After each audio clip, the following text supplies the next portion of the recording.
Ini adalah kisah tentang percintaan Cupid dan Psyche. Dikisahkan, di sebuah kerajaan, hiduplah seorang raja yang memiliki 3 orang putri, dan Psyche adalah putri bungsu dari raja tersebut. Psyche adalah putri yang sangat cantik, sampai orang-orang di daerahnya berhenti menyembah Aphrodite dan mulai menyembah Psyche sebagai dewi kecantikan. Meskipun Psyche sebenarnya tidak menghendaki semua perhatian tersebut, tetapi tetap saja Aphrodite menjadi marah karena kecantikannya tersaingi. Aphrodite lalu memanggil Cupid putranya dan menyuruh Cupid untuk membuat Psyche jatuh cinta kepada lelaki terjelek di dunia. Karena sudah terbiasa melakukan tugas seperti itu dari ibunya, Cupid pun langsung terbang mencari Psyche. Tetapi, ketika Cupid melihat Psyche, ia malah terpesona hingga tidak sengaja menusuk tangannya sendiri dengan anak panah cinta miliknya. Cupid pun jatuh cinta pada Psyche dan tidak jadi melakukan perintah Aphrodite. Setelah beberapa lama, Aphrodite yang terus memantau Psyche menyadari adanya suatu keganjilan. Ia merasa heran mengapa Psyche belum juga jatuh cinta pada siapapun. Akhirnya, Aphrodite langsung turun tangan. Ia mengutuk Psyche sehingga tidak ada seorang pun yang mau melamarnya. Beberapa tahun berlalu dan tidak ada seorang pun yang datang melamar Psyche. Sementara usianya sudah cukup untuk menikah. Orang tua Psyche merasa cemas. Mereka lalu pergi ke orakel atau peramal untuk meminta nasihat. Cupid yang mengetahui hal itu membuat orakel tersebut berkata bahwa Psyche tidak ditakdirkan untuk menikahi seorang manusia, melainkan Psyche harus menikah dengan suatu makhluk yang tinggal di sebuah gunung. Mendengar itu, Psyche dan orang tuanya pun bersedih karena mereka tidak menyangka bahwa Psyche ditakdirkan untuk menikah dengan seekor monster. Setelah melalui perdebatan yang cukup panjang, Psyche akhirnya berhasil meyakinkan orang tuanya untuk merelakan putri bungsunya mengikuti jalan yang telah ditentukan oleh takdir. Psyche pun akhirnya meninggalkan tempat tinggalnya. Semua orang merasa sedih melepas kepergian Psyche. Psyche lalu berjalan menuju gunung yang dimaksud. Ia terus berjalan menelusuri gunung tersebut sambil memberanikan diri. Namun, karena ia tidak kuat menahan rasa takutnya, ia pun menitikkan air mata. Tiba-tiba, datanglah Zephyrus, dewa angin barat. Zephyrus lalu membawa Psyche dari gunung itu menuju ke suatu tempat.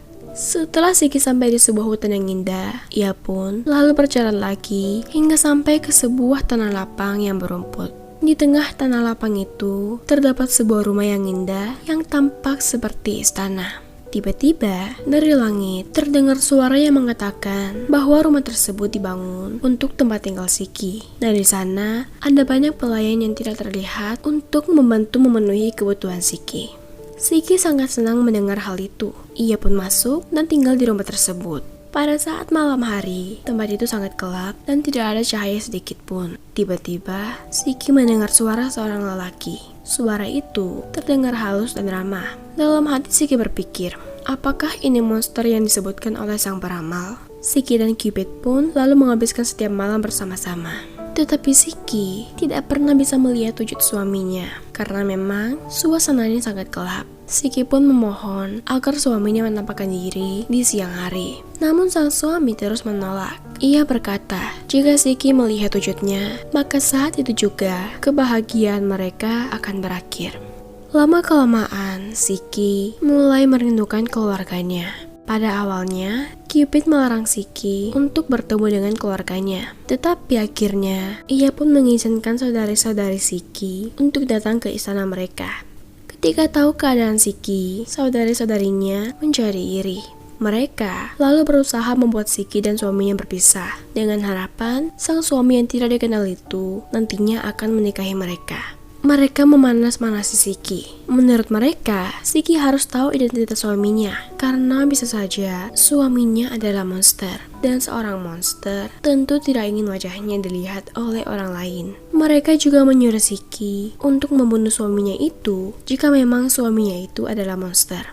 Malam itu, Psyche benar-benar melakukan apa yang dikatakan oleh saudari-saudarinya. Ia membawa sebuah lentera dan sebuah belati. Awalnya ia merasa ragu, Namun, kata-kata kakaknya terus terngiang. Ia pun menyalakan lentera. Ketika cahaya lentera menyinari wajah suaminya, ia langsung menyadari siapa yang selama ini bersamanya. Ternyata, yang selama ini menghabiskan malam bersamanya adalah Cupid, sang dewa cinta.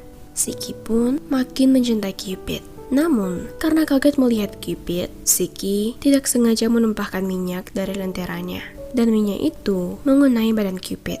Cupid merasa kesakitan. Ia marah kepada Siki dan langsung terbang begitu saja meninggalkan Siki. Siki hanya bisa menangis sendirian menyesali perbuatannya. Setelah kejadian itu, Cupid tidak pernah lagi datang menemui Siki. Siki pun akhirnya meninggalkan istananya dan pergi menemui saudari-saudarinya. Siki menceritakan tentang kepergian suaminya dan langsung pergi lagi menjelajahi Yunani untuk mencari keberadaan suaminya. Setelah mendengar bahwa suami Siki adalah dewa dan kini telah meninggalkan Siki, kakak-kakak Siki pun pergi ke Bukit Berbatu dan berharap akan dibawa ke istana sang dewa. Zephyrus memang datang membawa mereka, tetapi bukan ke istana, melainkan ke jurang. Ia lalu menjatuhkan mereka di sana hingga mati. Sementara itu, Siki pun terus berjalan hingga tanpa sadar ia memasuki kuil Demeter. Di dalam kuil itu terdapat banyak biji-bijian berceceran, sehingga kuil itu tampak berantakan. Sambil bersedih, Siki pun mengumpulkan biji-bijian itu sehingga kuil tidak lagi terlihat berantakan. Demeter melihat apa yang dilakukan Siki. Sang dewi pun lalu berbicara kepadanya. Kau pantas mendapatkan kebahagiaan, wahai gadis cantik. Jika kau mencari Cupid, maka sebaiknya kau menemui ibunya, Aphrodite, sang dewi kecantikan, dan berdoa memohon maaf. Siki sangat senang mendapat perhatian dari Demeter. Ia pun segera menuju ke kuil Aphrodite. Di sana, Aphrodite yang masih kesal dengan Siki pun menemuinya. Siki lalu meminta maaf kepada Aphrodite. Namun sang dewi berkata bahwa untuk menebus dosanya, ia harus melakukan tugas-tugas yang diberikan Aphrodite kepadanya. Siki pun setuju. Sebagai tugas pertama, Aphrodite telah menyiapkan setumpuk biji-bijian yang terdiri dari 3 jenis yang berbeda. Siki lalu ditugaskan untuk memisahkan ketiga jenis biji-bijian itu sebelum malam berakhir. Dengan putus asa, Siki melakukan tugas yang mustahil itu. Tetapi, tiba-tiba datanglah sekoloni semut yang kemudian ikut membantu Siki. Dengan bantuan para semut, tugas mustahil itu pun akhirnya berhasil ia selesaikan sebelum pagi. Aphrodite melihat keberhasilan Siki menjadi sangat kesal. Ia lalu memberi tugas berikutnya pada Siki. Siki diberi tugas untuk mengambil wool dari domba-domba emas yang merumput di pinggir sungai. Ketika Siki menuju tempat tersebut, ia dihentikan oleh sekelompok nimfa. Nimfa-nimfa tersebut memperingatkan Siki untuk tidak mendekati domba-domba itu karena mereka sangat ganas. Para nimfa menyuruh Siki untuk menunggu sampai siang hari karena saat itu matahari sangat terik dan para domba akan berteduh di bawah pohon. Siki pun mengerti apa yang harus ia lakukan. Ia berterima kasih kepada para nimfa. Setelah itu, ia lalu pergi mengamati para domba emas. Ketika domba-domba itu selesai berteduh, wool emas mereka tersangkut di batang pohon dan semak-semak tempat mereka berteduh. Siki pun tinggal mengambil wool-wool itu dari sana. Semakin Siki berhasil, semakin sulit pula tugas yang diberikan oleh Aphrodite. Tugas Siki berikutnya adalah ia harus mengambil air mematikan dari sungai Styx. Siki mengira kali ini ia akan mati. Namun, tiba-tiba datanglah seekor elang kiriman Zeus, dan elang tersebut mengambilkan air itu untuk Siki. Aphrodite menjadi makin kesal, dan untuk tugas terakhir, Aphrodite berkata, "Karena kau, putraku, Cupid jadi nakal. Dia menjadi tidak penurut lagi. Aku sampai stres memikirkannya, dan kecantikanku pun berkurang. Sekarang, kamu harus pergi ke dunia bawah. Temui Persephone dan mintakan padanya sedikit kecantikannya." Mendengar itu, Siki langsung kebingungan. Ia berpikir bagaimana caranya ia memasuki dunia bawah dan kembali hidup-hidup. Siki pun berpikir tak ada lagi yang dapat ia lakukan kali ini. Ia pun naik ke sebuah menara dan berniat untuk bunuh diri. Tetapi, begitu ia sampai di atas menara tersebut, bangunan itu malah berbicara padanya dan memberitahu ia cara untuk melaksanakan tugasnya. Setelah mendapatkan petunjuk, Siki akhirnya masuk ke dunia bawah. Ia mengikuti jalan yang telah diberitahukan oleh sang menara. Siki membayar Karen untuk mengantarnya menuju ke gerbang dunia bawah. Sesampainya di sana, ia lalu melemparkan satu roti kepada Cerberus, sehingga ketika kepala mereka berebutan untuk memakannya. Ia juga menolak berbagai permintaan yang diajukan oleh para arwah di sana. Ketika sampai di istana Hades, Siki langsung melakukan tugasnya. Ia meminta kotak kecantikan pada Persephone. Sesuai dengan petunjuk yang ia dapatkan, Siki menolak untuk duduk di kursi, dan dari semua makanan yang ada di atas meja, ia hanya memakan roti. Persephone lalu mengambil sebuah kotak dan memberikannya pada Siki. Setelah mendapat kotak itu, Siki lalu keluar dengan hati-hati dari dunia bawah.